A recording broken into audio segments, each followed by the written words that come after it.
CBSE के पाठ्यक्रम के अनुसार 12वीं कक्षा की पाठ्य पुस्तक आरोह से पाठ 2 आप सबके सामने पेश है। इस पाठ से संबंधित कवि का जीवन परिचय इस भाग में हम पढ़ेंगे। कवि का नाम है आलोक धनवा जी।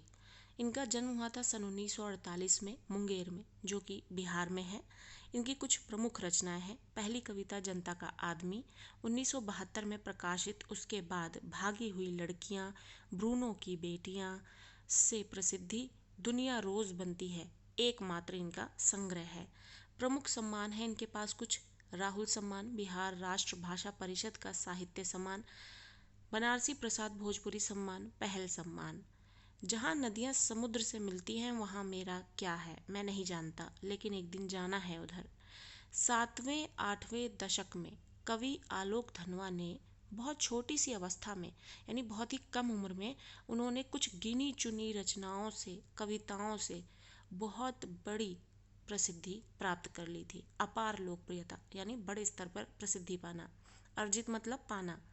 सन 1972-73 में प्रकाशित इनकी आरंभिक कविताएं हिंदी के अनेक गंभीर काव्य प्रेमियों को ज़बानी याद रहती थी।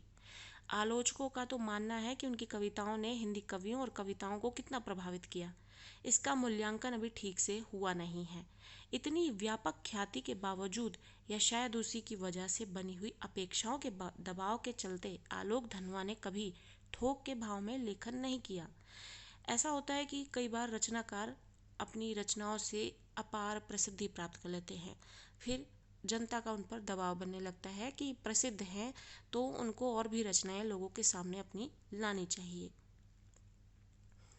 लेकिन आलोक धनवा जी, जिन्होंने बहुत छोटी उम्र में ही बहुत ही कम रचनाओं से अपार प्रसिद्धि प्राप्त कर ली थी, इतनी प्रसिद्धि के बावजूद, उसके दबाव के बावजूद भी उन्होंने कभी भी थोक के भाव में, यानी एक के बाद एक अपनी रचनाओं को प्रकाशित करना शुरू नहीं किया। उन्होंने उतने ही किया जितना वो चाहते थे। सन 72 से लेखन आरंभ करने के बाद उनका पहला और अभी तक का एकमात्र काव्य संग्रह सन 98 में प्रकाशित हुआ। काव्य संग्रह के अलावा वे पिछले 2 दशकों से देश के विभिन्न हिस्सों में सांस्कृतिक एवं सामाजिक कार्यकर्ता के रूप में सक्रिय भी रहे, और रचनाओं के साथ साथ वो देश के हित में भी काम करते हुए नजर आते रहे। उन्होंने जमशेदपुर में अध्ययन मंडलियों का संचालन किया और रंग कर्म तथा साहित्य पर कई राष्ट्रीय संस्थानों एवं विश्वविद्यालयों में अतिथि व्याख्याता के रूप में भागीदारी की, जिसे आजकल गेस्ट टीचर कहते हैं। और इस तरीके से उन्होंने अतिथि व्याख्याता, व्याख्याता का अर्थ होता है लेक्चरर, के तौर पर उन्होंने कई विश्वविद्यालयों में अपनी भूमिका निभाई थी। पाठ्यपुस्तक में ली गई कविता पतंग आलोक धनवा के एकमात्र संग्रह का हिस्सा है। जो एकमात्र संग्रह है धनवा जी का, उसी में से ये पतंग कविता ली गई है, जो आपके पाठ्यक्रम में जोड़ी गई है। यह एक लंबी कविता है जिसके तीसरे भाग को पाठ्यपुस्तक में शामिल किया गया है, और ये एक बहुत लंबी कविता है, और इसका जो तीसरा भाग है, तीसरा हिस्सा है, उसी को पाठ्यक्रम में जोड़ा गया है। पतंग के बहाने इस कविता में बाल सुलभ यानी जो बच्चों से संबंधित इच्छाएं हैं और उनके जो उमंग हैं, उसका सुंदर चित्रण किया गया है। बाल क्रियाकलापों एवं प्रकृतिमय परिवर्तन को अभिव्यक्त करने के लिए सुंदर बिंबों का उपयोग किया गया है। पतंग बच्चों की उमंगों का रंग बिरंगा सपना है। आसमान में उड़ती हुई पतंग ऊंचाइयों की वे हदें हैं, बाल मन जिन्हें छूना चाहता है और उसके पार जाना चाहता है।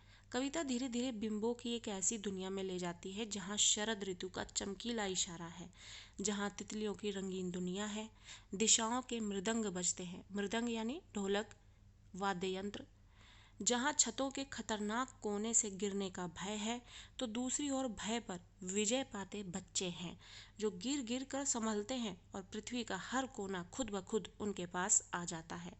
वे हर बार नई नई पतंगों को सबसे ऊंचा उड़ाने का हौसला लिए फिर भादव यानी अंधेरे के बाद के शरद उजाला की प्रतीक्षा कर रहे हैं।